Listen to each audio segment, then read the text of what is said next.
எளிய முறையில் இறைவனை அடைவது எப்படி? பூஜை அப்படின்னோடனே முதல்ல ஆரம்பமே நம்ம வீட்டுடைய வாசல் தான். பாரம்பரியமே என்னன்னா நம்ம வாசக்கால் வைக்கிறது தான். வாசக்கால்ல மகாலட்சுமி கஜலட்சுமியா வந்து உட்கார்ந்து இருப்பாங்க, 2 பக்கம் யானைகளோட. அந்த கதவுல நம்ம ஏதோ ஒரு இறைவனுடைய புகைப்படம் நம்ம வைக்கணும். விநாயகர், மகாலட்சுமி, பெருமாள். பூஜை அறையில வந்து கோலம் போடுறதுக்கான வழி இல்லை அப்படின்றதுனால கோலம் போடுறது இல்லை. விளக்கேற்றுதல் அப்படின்றதுல நமக்கு இருக்கக்கூடிய குழப்பம், ஒரு விளக்கு ஏற்றணுமா 2 விளக்கு ஏற்றணுமா, இப்படி நிறைய குழப்பம் இருக்கு. நல்ல எண்ணெய் அல்லது நெய் அல்லது இலுப்பை எண்ணெய், இந்த 3 எண்ணெய்கள் மட்டுமே விட்டு நாம விளக்கேற்றணும். ஒரு வீட்டில் வந்து விளக்கேற்றி பூஜை செய்துட்டீங்க அப்படின்னா அந்த இடத்துல தேவதைகள் வந்துட்டதா ஐதீகம். முதல்ல நம்ம வந்து முழுமுதல் தெய்வமான விநாயக பெருமான நாம எப்பவுமே நினைக்கணும். ஏன்னா நம்ம முதல்ல வணங்க வேண்டியதே நம்மளுடைய குலதெய்வம் தான்.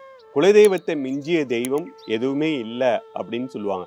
ஓம் குருப்யோ நமக. இன்னைக்கு நாம பூஜை முறைகள் பார்க்க போறோம். இன்னைக்கு இருக்கிற நிறைய பேர் வந்து பூஜைகள் செய்கிறாங்க, ஆனால் யாருமே அதை சரியாக செய்யறதில்ல. சரியாக செய்யறதுக்கு நிறைய பேருக்கு தெரியறதில்ல. நிறைய பேர் சொல்கிறத கேட்டு குழம்பி போய் இருக்காங்க. ஆகவே தான் இந்த நிகழ்ச்சி வாயிலாக உங்களுக்கு எளிய முறையில் இறைவனை அடைவது எப்படி அதான் நம்ம பார்க்க போகிறோம்.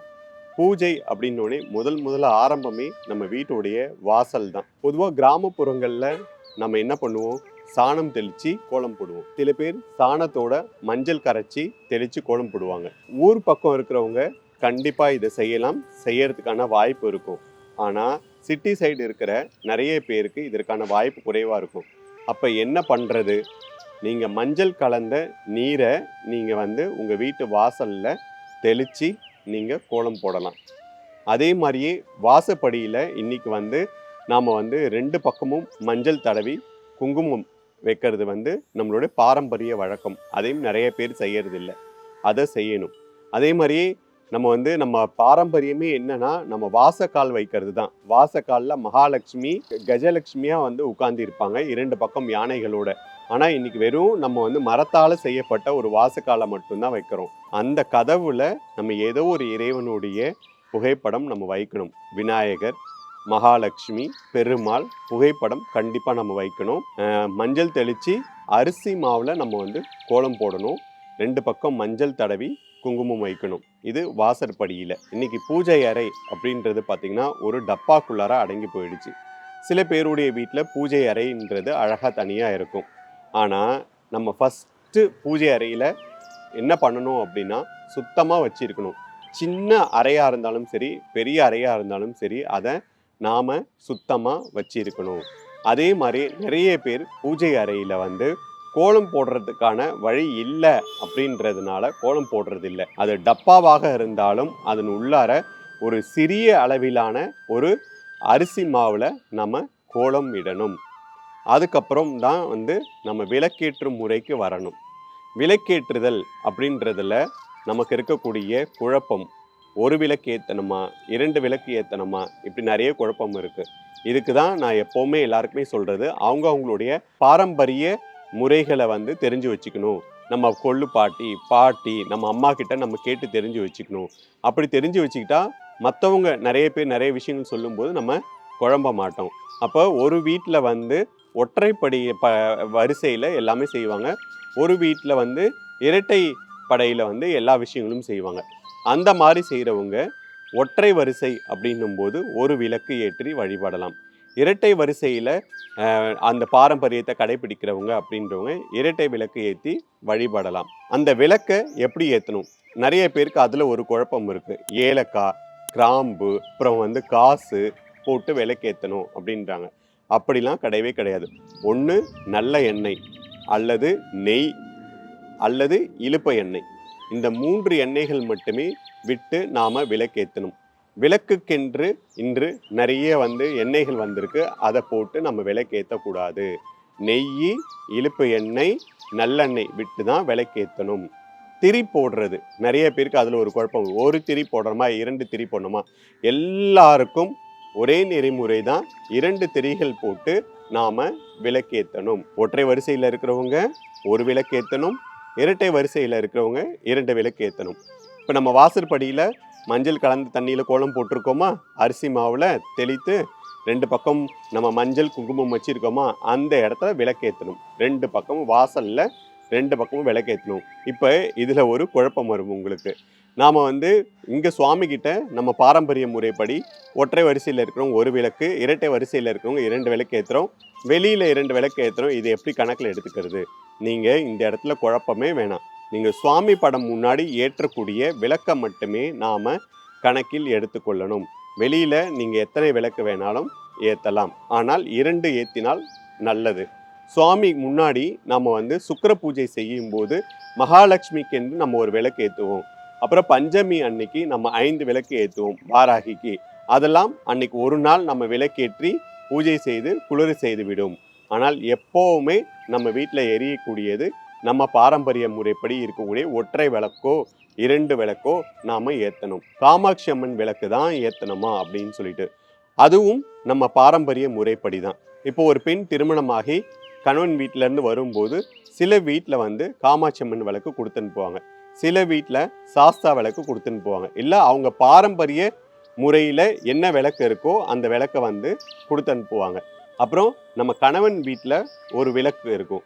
இந்த 2 விளக்கையும் சேர்த்து நாம் ஏற்றணும். ஆகவே இந்த விளக்கு சம்பந்தமான குழப்பம் கண்டிப்பாக உங்களுக்கு தெளிவு கிடைச்சிருக்கும். அதே மாதிரி பூஜை அப்படின்னு வரும்போது எல்லாருமே சொல்கிற விஷயம் என்னென்னா, சாம்பிராணி போட்டு தூப தீபம் போட்டு படையல் போட்டு பூஜை செய்தால்தான் பூஜை அப்படின்னு நினைக்கிறாங்க.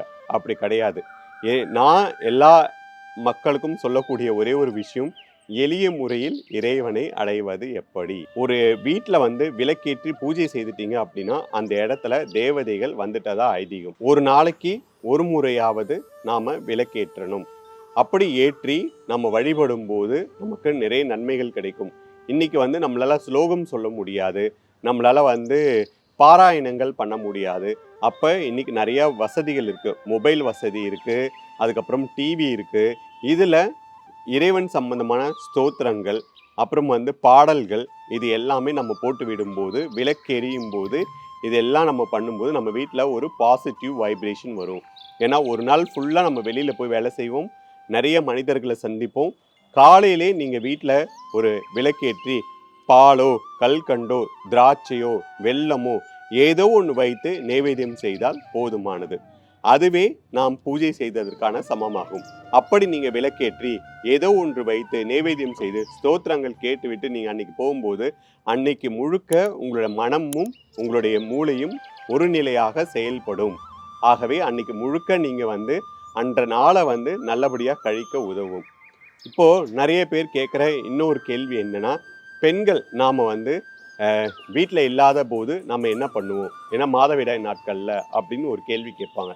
அந்த நாட்களில் குடும்ப தலைவர் குளித்து விட்டு நேராக சுவாமி கிட்ட போய் ஒரு விளக்கேற்றி ஏதோ ஒன்று வைத்து நைவேத்தியம் செய்து சிறிது நேரம் கேட்டு குளிர் செய்யலாம்.